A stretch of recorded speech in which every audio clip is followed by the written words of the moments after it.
We are source pretending to be limited. And the craziest thing is we think that we need to become more confident. We think that we need to achieve more happiness or more financial success, more freedom. We think that I need to raise my vibration. We think that where I am right now is not okay and that I need to be someone else other than who I already am. And life is constantly telling you that. Your partner is telling you that. Your workplace is telling you that. You are telling you that. Everything is requiring more from you. And what the truth is behind all of that is that these are all invitations to realize that you are source itself. We identify with being a human being, and human beings has flaws and limitations and subconscious blocks and energy blocks and abundance blocks, and I have this energy past life stopping me over here. And when I connect to my guides and I do the reality creation and it's not working for me, I try to manifest and change my reality, but in reality all I'm experiencing is not really seeing any progress, not really seeing any results. And is this kind of way of operating through life the right way to go? But first of all, there's no right way or wrong way. What I would say is that everything that in our reality is always inviting us to remember who we really are. We are source pretending to be limited. So if you was operating at source, do you need to create? Do you need to hustle? Do you need to grind? Are you someone that procrastinates if you are source? Are you someone that has a low self-esteem or self-worth or needs self-worth or imposter syndrome or trying to go up the career ladder, trying to start a business? Are you any of these things when you are source? Is source itself thinking these things? These things are thought up by the mind, and it's thought up by the mind because we've been given language. Language is limitation. In fact, in language we have spelling, right? Spelling is spells. Spells are limitations that we put on ourselves. But when we take away all language, when we take away language itself, no language, who are we? Who are you? When you take away all labels. Think about that for a moment. I'm telling you to think about it, which requires language, but think about it for a moment. That you can't even call yourself a me if there's no language. There's no you, there's no me. Just feel into that. Feel into that emptiness. You start to realize, oh snap, I'm quite literally everything.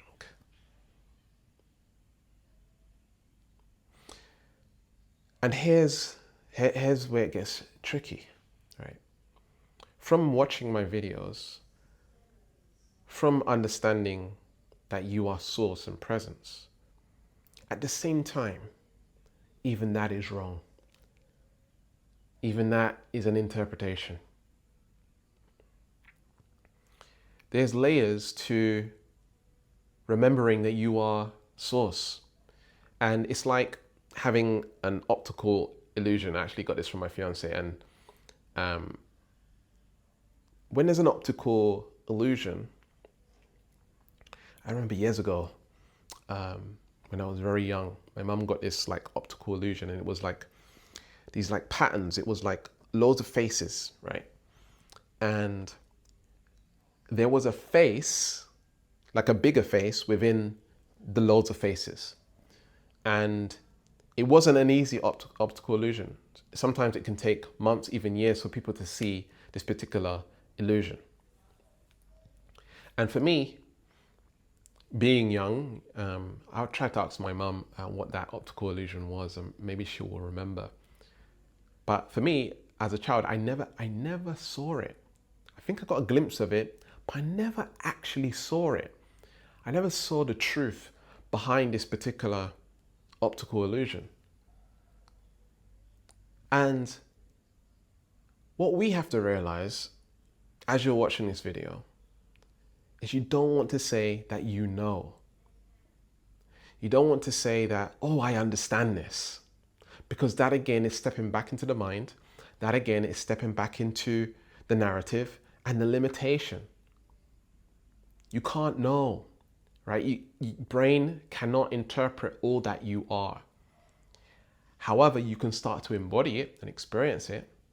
But what I'm saying here is, what is the optical illusion that you are saying that I know this information, I understand this information? Because from my understanding, for the years that I've been practicing presence and being aware of the mind, is that it just gets deeper and deeper. You know, like when you read a book, you're like, oh, that's a cool book. And then the next year you read it again, you're like, oh, I didn't see that last time. I've watched The movie The Matrix so many times.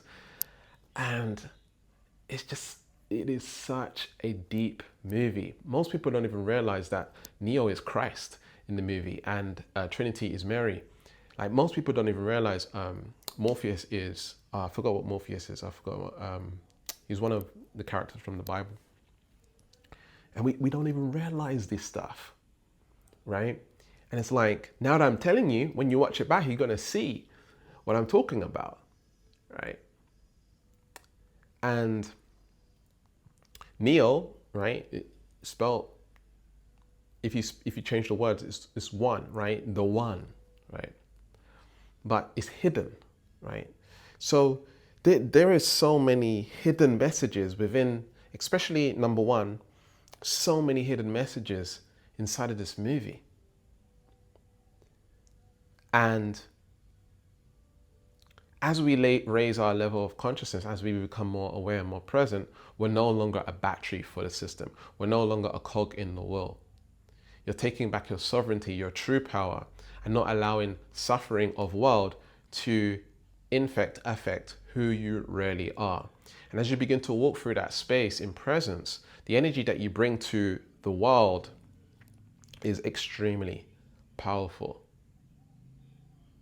So this isn't just about creating the reality that you want, or this isn't about shifting timelines, and it's also about remembering who you really are, remembering your sovereignty, remembering that you came here with no thought. The only reason we need thought, or the only reason that we need language, is just to interact. And I think if we were capable to realize our thoughts, or should I say, I think if we never learned any language, we might communicate in a different way, I'm not sure. But maybe it's going to be a little bit more telepathic. Maybe we're just going to read through body language. I don't know how it would work. I don't know how it worked thousands of years ago. What I do know is that I've been around people where the less thoughts that they have, the more productive they become. The less thoughts that they have, the more they're capable to create success in their lives and have material success. And this is proven in science that the general population has 70 to 80,000 thoughts per day. Successful people have 20,000 thoughts per day or less. It's a big difference. And so quieting the mind and learning to be aware of the mind is very powerful. This is not necessarily meditation. Even whilst I teach some meditation, it's about going about your daily life, realizing that you are source. And again, I'm adding a label, to help you understand that you are source, pretending to be limited. If you were unlimited and you truly embodied being unlimited, what would you do? What would you achieve in this material world whilst experiencing your true sovereignty? So your highest level of spirituality but also your deepest,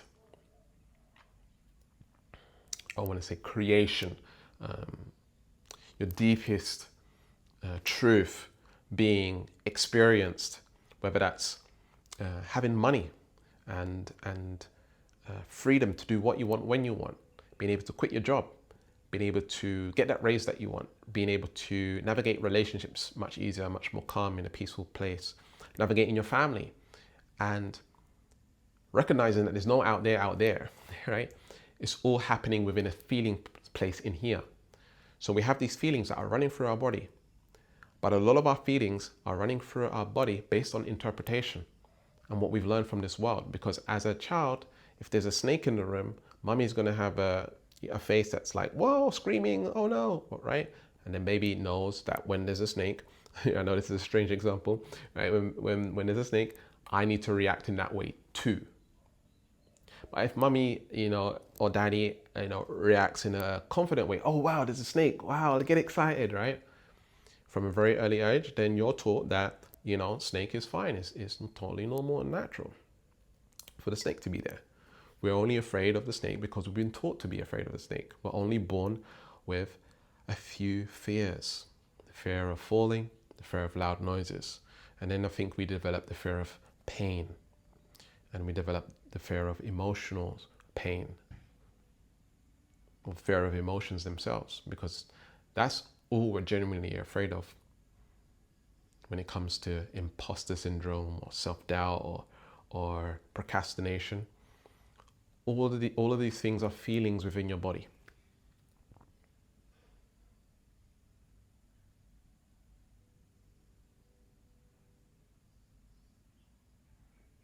And so in order to own your reality, it's time to own that you are presence itself, that you are source itself. Go in God mode, the God frequency. And this is not in some, I know I'm using these labels and words, but this is not in some egotistical, I am God, like I'm a boss babe. All of this boss babe and I am, a God in the way that people approach it. Some people, I can see and feel the narrative and the story behind it, and it's still operating from the mind. It's still operating from ego. In pure presence, you don't need to say these things. I'm just using these words to describe. There's layers to realizing that you don't need to become better. You don't need to improve. Like, Gavin, of course I need to improve. Otherwise I won't be consistent at taking action. I won't achieve my goals and stuff like this. When you remember you are source, there's nothing to improve, right? You're just realizing the mind, it thinks it has procrastination, right? It thinks procrastination because there's this feeling inside my body that is feeling resistance or fear or whatever it is, or it's going to be overwhelming, which is an overwhelming feeling. Procrastination is an overwhelming feeling in the body. I got too much to do. I don't want to do it right now. I prefer to do something else. These are all feelings.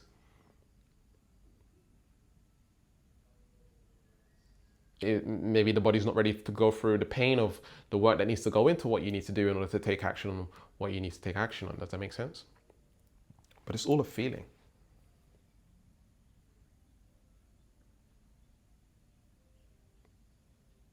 If you look at Mother Nature itself, it doesn't care what you feel, right? There could be a tsunami, right? There could be a tornado, right? It could be raining, If it's raining right now, it's cloudy here in Bali, right? It's raining, it's gonna rain. It doesn't care how you feel, it's gonna rain. That's how universe and God works. We have this thing about praying to God, praying to the universe, asking for what you want. It doesn't care how you feel. It doesn't care how you feel.